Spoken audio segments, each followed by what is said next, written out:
So, what is your name and where were you born? My name is Kate Bosset, and I first became a member of the Makers Guild in Wales in 1987.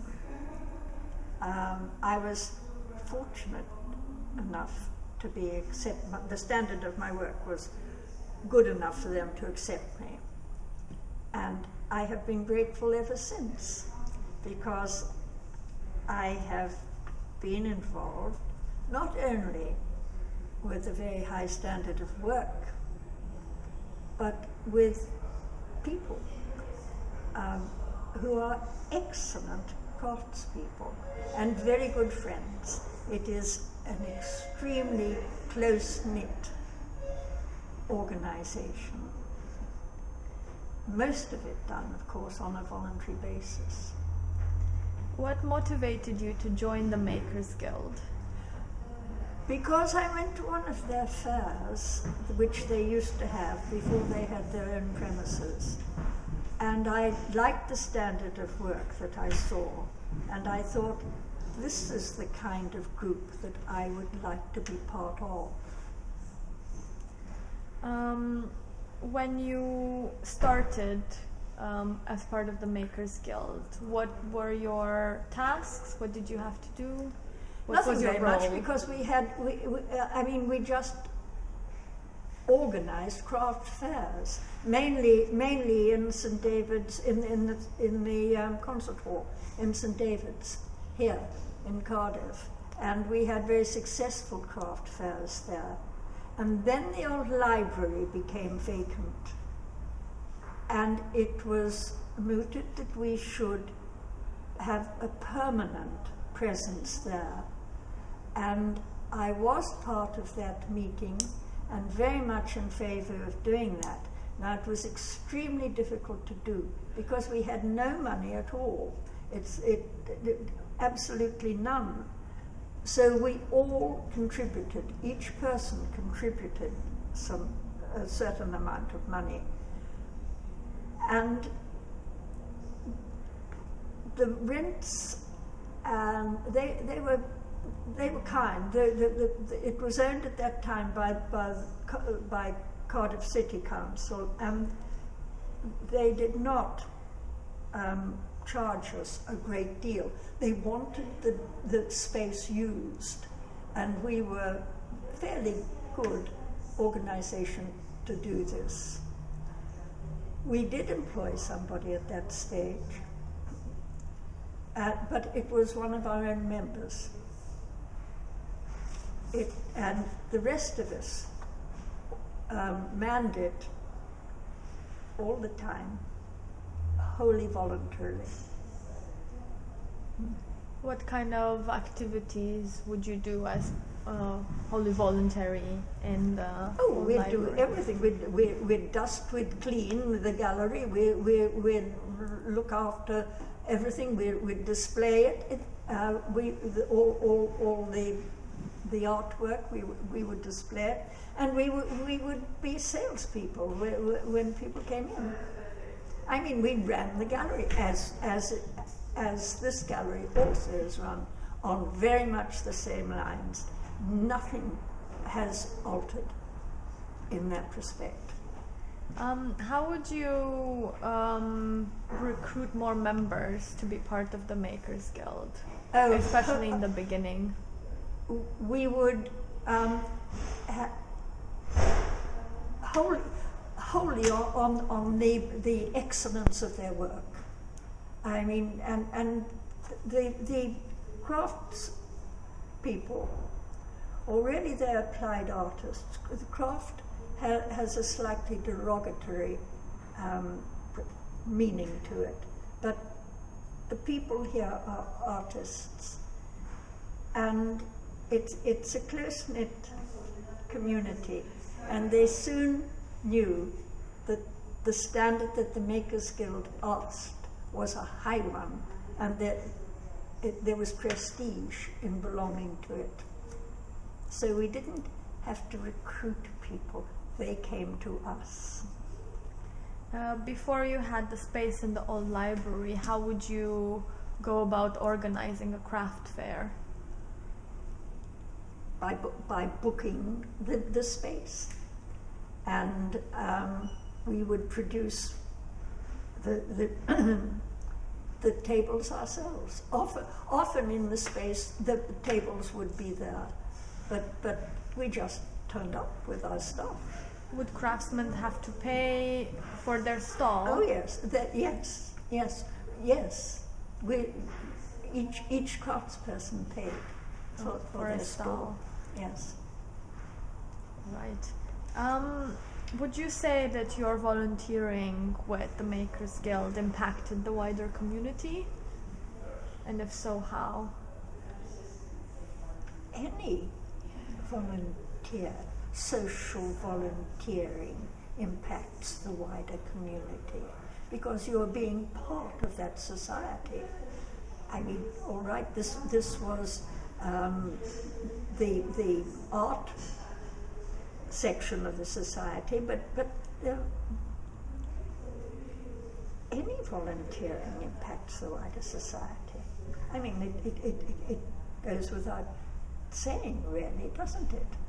That is true. And how did Makers Guild do it? How did we do it? Yeah, how did Makers Guild impact the wider society? We advertised ourselves, and they got to know when one of our fairs was advertised, and we would advertise that we are having a craft fair. The public came because they had faith in what we were selling. Could you talk more about how Makers Guild developed? So about looking for different spaces to put your gallery. Oh, that is extremely difficult. And there's no point in putting a gallery at the back of Beyond. You've got to be somewhere where there's a decent footfall. I mean, we were very fortunate because there was disappointment in the old library closing for us. We were not given the space. I think we were there 2 years or something, not much more than that, can't recall completely. But we were offered space down here in the bay, in the old Techniquest shed. And we knew it was temporary because the space, it was going to be pulled down and the space used in the Cardiff Bay development. But we were there and we made our presence felt while we were there. And it was a lovely space. It was big, it was light, we inherited all the old lighting features that the Techniquest had. And as you know, Techniquest is a splendid showpiece of science technology. And so we were there for, I think, probably another 2 years, maybe just 18 months. And then we had nowhere to go. And that was awful. But there was space available in the Corey's building at the bottom of Bute Street. And this was less than desirable. It was much smaller than Techniquest. People didn't pass by so much. It was darker. But we made do. We moved in there, and we were there for some time. But during that time, Cardiff Bay was being developed.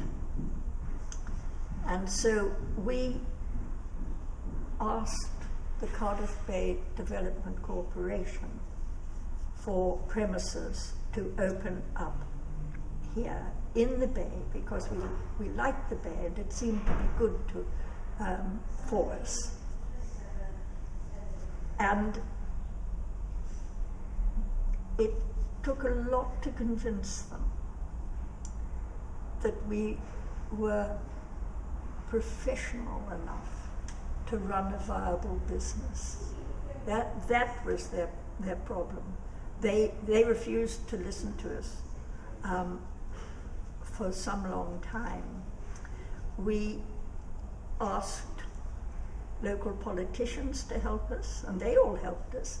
They could see that it was a great asset, really, for the Bay to have a gallery like this, a permanent gallery. And in the end, we managed to persuade Sir Geoffrey Incan, who was the chairman of Cardiff Bay Development Corporation, that we were pretty good.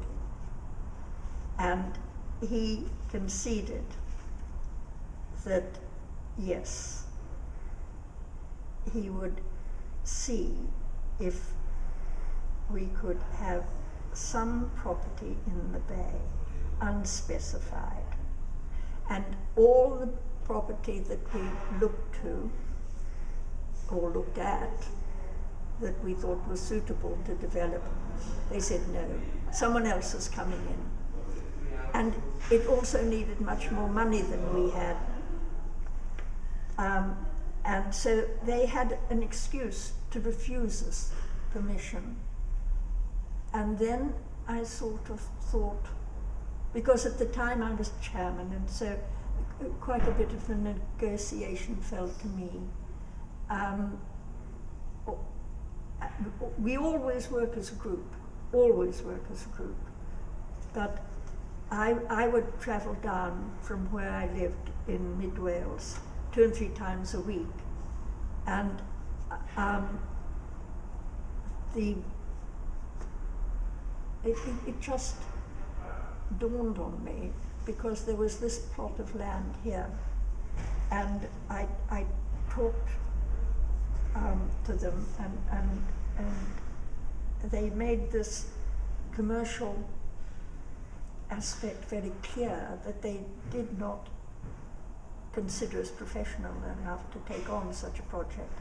And I had gleaned from conversations that the site on the Flourish was deemed to have no commercial value. So I had an argument to put to them. And they accepted it. And Sir Geoffrey Incan was extremely good about this. The other person who was very good to us was Alan Davis, who at the time was the Chief Executive Officer of the Associated British Ports here. And he had the D shed, which was an old warehouse which had been used as a vehicle testing building. But Cadu had listed it because it had a cast iron frame, and they suddenly realized that they were losing a lot of the old property and the old buildings in Cardiff Bay, and hadn't noticed that they were going. So they started pretty well listing everything that was still standing, and the D shed was still standing. So, and this was, because it was on dockside, this was in the property of the Associated British Ports. And they had the responsibility of taking it down and noting which piece of iron belonged to which other piece of iron, in the way that old buildings and things are taken down in order to be reassembled. And they offered us the framework of the D shed. And because of that, we were able to go to the Arts Council Lottery Fund and the Heritage Lottery Fund, both of them. Otherwise, we could never have had this built. And we went ahead with it. And it has, and we're still here. And I'm afraid that the people who said we were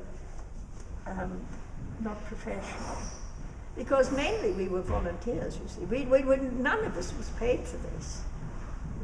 No one had been not even expenses. I mean, I would come down here. I never claimed petrol money or anything like that.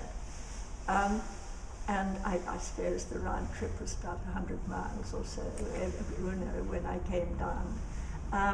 And it never occurred to us, because our enthusiasm and our energy was such. You must recall that we were a lot younger then than we are now.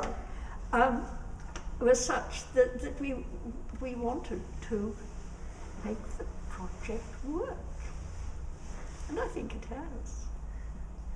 Could you talk more about the process of getting funding, especially in the beginning, when you said you didn't have any money? It was absolutely dreadful, because that I think is where our lack of professional knowledge did come into it. Now then, in the funding, we were able to employ somebody, and we did. We employed somebody to do the donkey work of getting the funding, and he referred to us all the way along the line, and but he did a great deal, and so in that respect, we did have some. Well, he'd never done it before either, but at least he was paid. So, and he was paid, of course, as you would well know, out of the funding nest itself. Yes, because we didn't have the money to pay for it. But that was part of the application. Yes, yes. Could you talk more about your role as chairman? What things would you have to do as chairman of the Makers Guild? Well, you really just have to keep an eye on everything and make sure that it is running smoothly. It can be a very onerous job, but the people involved are so bent on making a success of what they're doing that it is not very difficult at all to be chairman. I mean, you are, yes, a figurehead, and if somebody has to be... There was quite a role to negotiate getting the land for this building. Yes, I accept that. That took a lot of meetings, and there was one occasion when I had levelled at me the remark that, do you realise that you're getting a reputation for being he didn't quite use the word stroppiest woman in Cardiff, but he implied this. Anyway, stroppy or no, we got the land. What other memories from your time with the Makers Guild stand out? Oh. Happenings or crafts or... I think anecdotes. The appreciation of the public about the standard of work that is produced and the variety of work that is produced. It is a very, very fine line between fine art and applied art. They cross over quite often. We're talking about memories of your time with Makers Guild. Yes, we were. That stand out. Yes, yes. But I don't know where we got to, really. You can start all over again with the memories.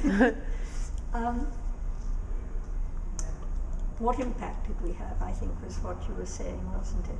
Impact on the community. On the community, yes. And what gave us most pleasure. Yes, right. Well, I said the pleasure that people obviously got in the standard of the work that they were seeing. And I was talking about the difference between fine art and applied art. But yes, it was quite difficult also to persuade the Arts Council that in fact craft in its best form is applied art, because they've got a very, very big, broad demand on their resources, and there's literature, there's music, there's fine art. So what they term craft,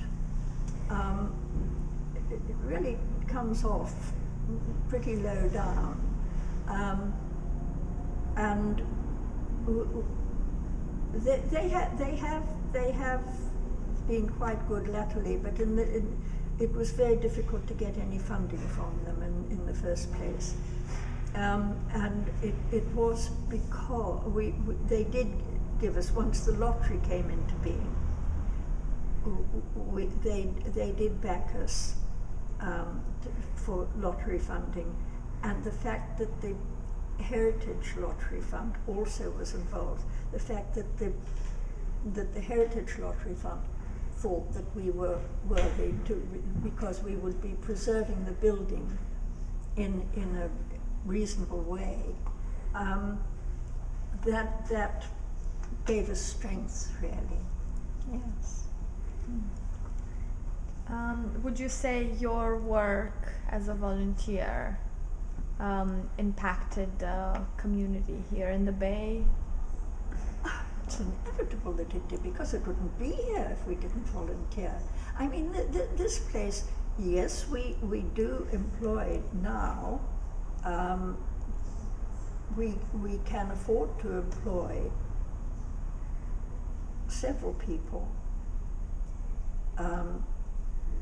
but everybody helps as a volunteer. I mean, Debbie today, who you've met, and Mandy, they're volunteering. They don't get paid at all. In fact, if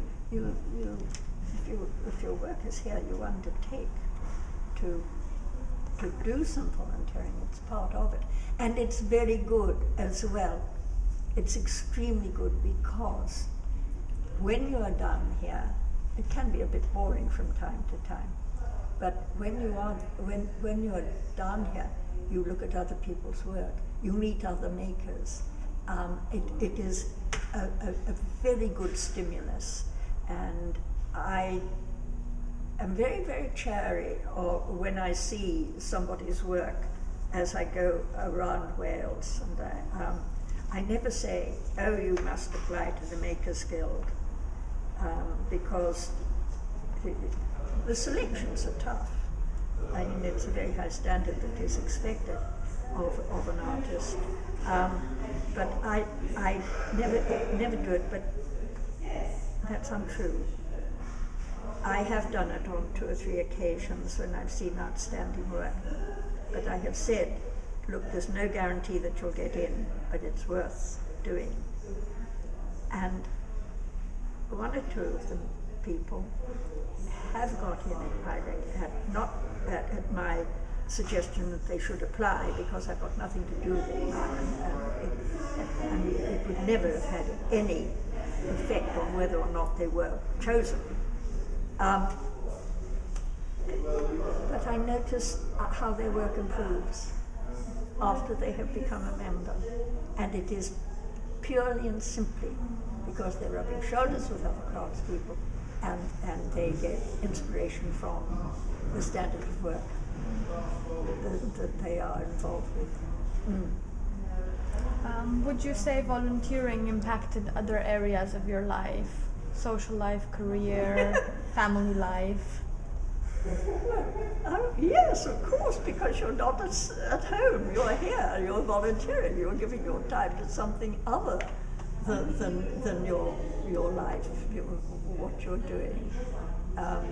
And in my case, it was just wholly family life. Well, I was older. I mean, I'm old. And all this was a long time ago, and I was still old. I mean, I was well past retiring age when I started here. I mean, yes. What does volunteering mean to you? How would you define it? Oh,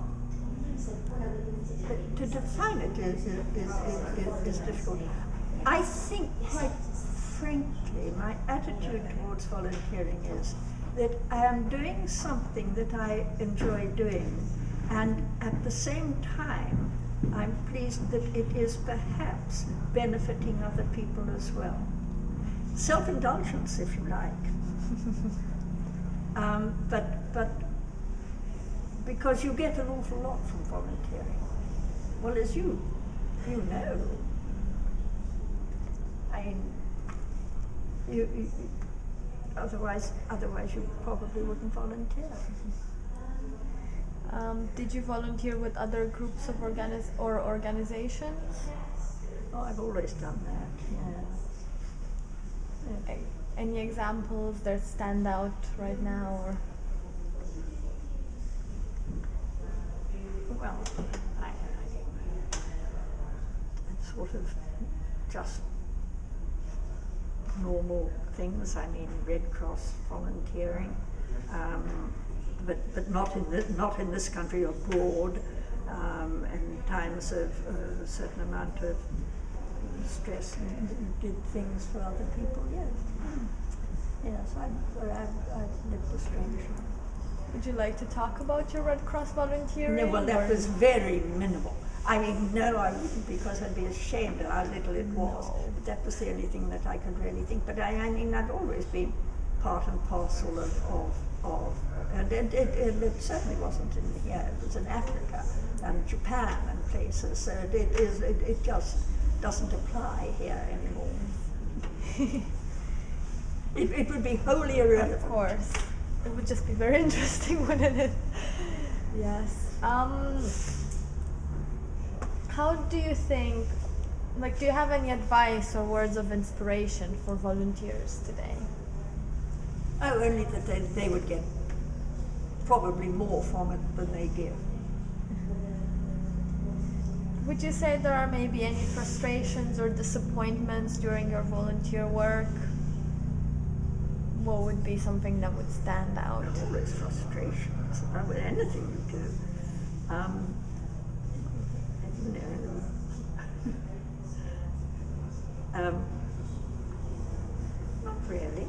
Not really, because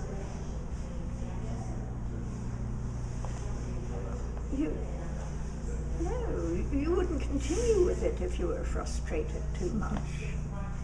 I mean, that is the big thing about volunteering work. You're not employed. You can say, blow you, and off you go. I mean, if you want to. You needn't record that. I could have used a worse word.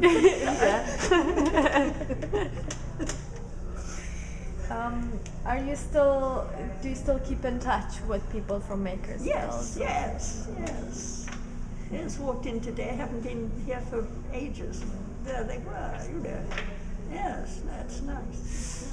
Yeah. Do you still steward here from time to time? No. Oh no, getting down here today was quite enough of a leisure. Thank you very much. What kind of activities do you do now for Makers Guild? You just display your work, or are you part of any organization? I've stopped working. And I mean, if I were displaying my work here, I would have to volunteer. I would have to come in 2 or 3 times a year and do my stint. Yes. I mean, you must have gleaned this from what other people have said. I mean, I'm not being very. Other people whom you've interviewed must be giving you the same story.